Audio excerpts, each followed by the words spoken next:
Hello everyone. Welcome to Arpita Sharma classes. I am Payal, your educator.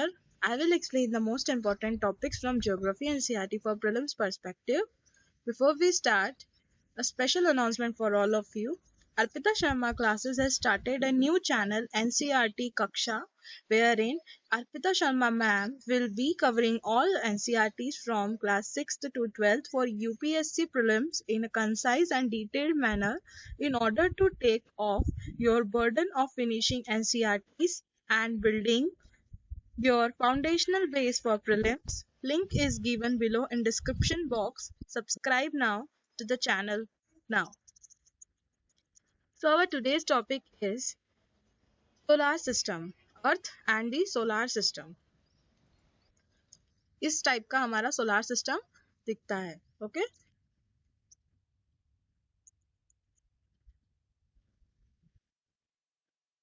our solar system looks like this. Solar system है क्या, पहले तो हमको ये देखना है. Solar system is a made up of sun and 8 planets, satellites and other celestial body. Solar system किससे बना है? You can see in this image sun है, 8 planets है, celestial bodies हैं. ओके, अलग अलग तरीके की चीजें हैं. ठीक है, 8 planets, सैटेलाइट, celestial bodies, इन सभी चीजों को मिलाकर क्या बनता है हमारा सोलार सिस्टम. अब celestial body क्या होती है, सबसे पहले हमको ये जानना जरूरी है. Celestial body are object like sun, moon, stars and other that shines in night sky. Some celestial bodies are very big and are made up of gases and heats. They have their heat and light which is emitted in large amount. These celestial body are called stars and a sun, and our sun is a star. The sun, the moon and all those glittering objects in the night sky are called celestial body. से भी हमारे रात होती है जब आकाश में जितनी भी चीजें चमकती हैं हम क्या बोलते हैं? Celestial body. जैसे कि सन, मून, और जरूरी नहीं है रात के टाइम भी, दिन के टाइम भी हमारे आकाश में जितनी भी चीजें चमकती हैं, दिन के टाइम तो सिर्फ सन ही चमकता है. ओके, तो सन, मून, स्टार्स और जितनी भी ग्लिटरिंग ऑब्जेक्ट्स है हमारी सोलार सिस्टम का, उसे हम बोलते हैं कैलेस्टियल बॉडी. कुछ कैलेस्टियल बॉडी बड़ी होती है जिनमें हीट और गैसेस से बनी होती हैं, जैसे कि हमारा सन जो कि बहुत ज्यादा अमाउंट में हीट और लाइट प्रोड्यूस करता है. ठीक है, और सन स्टार्स भी करते हैं, बट सन एक तरह से हमारे लिए स्टार ही है. सन इज आवर स्टार क्योंकि सन भी गैसेस और हीट से बना हुआ है और लार्ज अमाउंट में ये भी हीट और लाइट प्रोड्यूस करता है, इसलिए सन भी एक स्टार है. ठीक है, तो ये है हमारा कैलेस्टियल body. Those glittering objects in the night sky are called celestial body. अब सन क्या है? सन एक सेंटर पॉइंट है सोलार सिस्टम का. हेड ऑफ द फैमिली भी बोला जाता है, head of solar system. Okay, sun it is a huge made up of extremely hot gases. मैंने आपको बताया कि कुछ कैलेस्ट्रल बॉडी कुछ ज्यादा ही गैसेस और हीट से बनी होती है. वैसे ही हमारा सन भी एक तरीके की वही कैलेस्ट्रल बॉडी है, वो बहुत ज्यादा हॉट गैसेस और हीट वगैरह से बनी हुई है.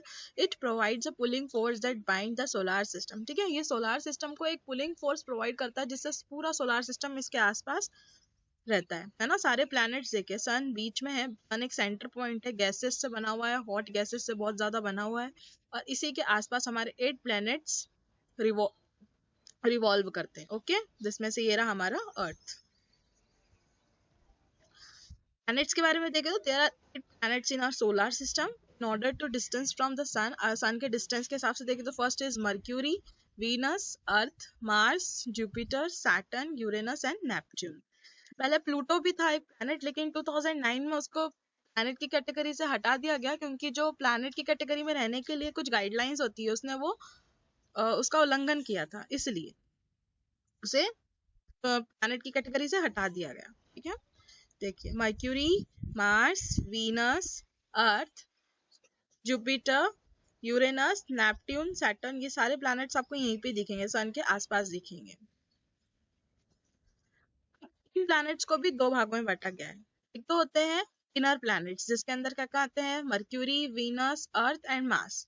इसके बाद जितने प्लैनेट है, 4 प्लैनेट, वो सारे आउटर प्लैनेट्स में आते हैं. जुपिटर, सैटर्न, यूरेनस, नेपट्यून और प्लूटो को तो हटा ही दिया गया है, इस इमेज में बताया गया है प्लूटो को. लेकिन इनर प्लैनेट्स की बात करें तो ये प्लैनेट्स बहुत क्लोज होते हैं सन के, रॉक्स वगैरह से बने हुए होते हैं. मेनली मैंने आपको बताया था मर्क्यूरी, वीनस, अर्थ, मार्स वगैरह ये इनर प्लैनेट है। अब हम देखें मर्क्यूरी। मर्क्यूरी का 1 ऑर्बिट अराउंड सन यानी कि 88 डेज में एक बार चक्कर कर लेता है सन का, रिवॉल्व कर लेता है। ओके, और उसकी स्पिन की बात करें, उसकी एक्सिस की बात करें तो 59 डेज लगते हैं उसको। देन वीनस, सन की ऑर्बिट में 255 डेज और उसकी खुद की एक्सिस पे 243 डेज। अर्थ, हमारी अर्थ एक रिवॉल्यूशन कंप्लीट करती है 365 डेज में और उसकी खुद की एक्सिस में 1 day and number of moons 1 day. ठीक है, 1 डे में 24 घंटे लगते हैं अर्थ को। Mars, 1 orbit around the sun 687 days और 1 spin on its axis 1 day. Number of moon कितने हैं इसके? 2। और अर्थ के पास कितनी है? 1। एक ही सैटेलाइट है, एक ही नेचुरल सैटेलाइट है, और मार्स के पास 2 है। ये हो गए हमारे इनर प्लैनेट्स जो कि सन के बहुत क्लोज हैं और मेनली रॉक्स वगैरह से बने हुए हैं ज्यादातर। वैसे अर्थ ही ऐसा है जहाँ पे लिविंग कंडीशंस पाई जाती हैं। बाकी इन चारों में कुछ कुछ चीजें हैं, कुछ कुछ चीजें नहीं हैं। मार्स पे जैसे कि पाई गई हैं थोड़ी बहुत चीजें। देन आउटर प्लैनेट्स, ये सन से दूर होते हैं। ठीक है, huge planets made up of gases and liquids, वो रॉक्स वगैरह से मेनली बने होते हैं, ये गैसेस और लिक्विड से बने हुए होते हैं। इसमें आता है हमारा जुपिटर, सैटर्न, यूरेनस, नेपट्यून। ठीक है, अगर हम जुपिटर की बात करें तो 1 ऑर्बिट अराउंड द सन यानी कि एक ऑर्बिट इसकी पूरी कंप्लीट होती है सन के अराउंड 11 ईयर्स में। 11 ईयर्स 11 मंथ अबाउट 12 ईयर्स, यानी कि हाँ 12 साल मान लीजिए, क्योंकि 11 साल 11 महीने लग रहे हैं, यानी कि एक साल में 12 साल में सिर्फ एक महीना ही कम है। ठीक है, तो अराउंड हम 12 ईयर्स मान लेते हैं। 1 स्पिन ऑन इट्स एक्सिस यानी कि खुद की एक्सिस पे ये 9 आवर्स 56 मिनट्स में ये कंप्लीट कर लेता है अपना खुद का। फिर Saturn, 1 orbit around sun 29 years 5 month, 1 spin on axis 10 hours 40 minutes. Number of moon कितने हैं इसके पास में? 18, और जुपिटर के पास 16। यूरेनस, अगर यूरेनस की बात करें तो सन के अराउंड 84 डेज में अपना राउंड कंप्लीट कर लेता है, और खुद की एक्सिस की बात करें तो 17 आवर 14 मिनट्स में कंप्लीट कर लेता है। मून कितने हैं इसके पास में? 17 मून्स हैं। देन नेपट्यून, ये खुद की ऑर्बिट पे 16 आवर 7 मिनट्स में कंप्लीट कर लेता है अपना पूरा, और उसके सन की ऑर्बिट की बात करें तो ये 164 ईयर्स में कंप्लीट करता है। इसके पास 8 मून्स है। सो ये आउटर प्लैनेट्स हो गए हमारे, Jupiter, Saturn, Uranus and Neptune. और कुछ इनर प्लैनेट्स से जो मैंने आपको बताया, मर्क्यूरी, वीनस, अर्थ, मार्स, अर्थ में जहाँ पे हम रहते हैं खुद। अब कुछ अलग अलग चीजें भी होती है हमारे स्काई में, हमारे सोलर सिस्टम में, जैसे एस्टेरॉइड्स। ये क्या होते हैं? ये टाइनी बॉडी होती है जो कि सन, प्लैनेट, स्टार वगैरह के आसपास घूमती रहती है। मेनली एक बेल्ट पाया जाता है किसके? मार्स और जुपिटर के बीच में, जो इनर प्लैनेट्स और आउटर प्लैनेट्स के बीच में। ये मार्स है, ये जुपिटर है। मार्स के बाद आउटर प्लैनेट स्टार्ट हो जाते हैं। ठीक है, तो इसी के बीच में एस्टेरॉइड बेल्ट पाया जाता है। यू कैन सी हियर, देखिए हमारी जो मार्स है, ये रहा मार्स, और मार्स के बाद आता है जुपिटर का ऑर्बिट, तो इसके बीच में एक एस्टेरॉइड बेल्ट पाया जाता है, देखिए।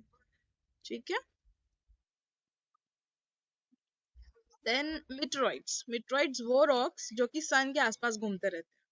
ठीक है, meteoroids is a small piece of rock that moves around sun. अब कॉन्स्टलेशंस होते हैं, group of stars forming different patterns, they are called constellation. अब स्टार्स होते हैं, अलग अलग तरीके के पैटर्न बनाते हैं, सप्तऋषि एग्जाम्पल है कॉन्स्टलेशन का। In ancient time with the help of star, directions were determined during night time. The north star, pole star indicate a north direction and remain in the same position in the sky. ठीक है, पुराने समय में जब compass वगैरह और sides वगैरह का ज्यादा वो नहीं था, तब क्या हुआ था कि स्टार्स वगैरह से देखते थे कि कौन सी साइड है, कौन सी डायरेक्शन है। तो इसमें नॉर्थ पोल जो नॉर्थ स्टार जो है, पोल स्टार जिसे बोलते हैं, तो ये नॉर्थ डायरेक्शन इंडिकेट करता है, जिससे नॉर्थ डायरेक्शन और अगली दूसरी डायरेक्शंस का भी पता लगाया जा सकता था। और ये हमेशा सेम पोजीशन में ही रहता था स्काई में, इसलिए इसको एक बेस माना था डायरेक्शंस का। Celestial bodies that do not have their own heats and light lit up by the light of stars are called planets. हमारे जो planets हैं इनकी कोई लाइट नहीं है। ठीक है, इनकी कोई लाइट नहीं है, इनकी कोई हीट नहीं है, ठीक है। तो हमारे जो प्लैनेट्स हैं इनको हीट और लाइट कौन प्रोवाइड करता है? स्टार्स प्रोवाइड करता है। और वो सबसे बड़ा स्टार कौन सा है हमारे सोलर सिस्टम में? Sun. So this is about solar system. Thank you.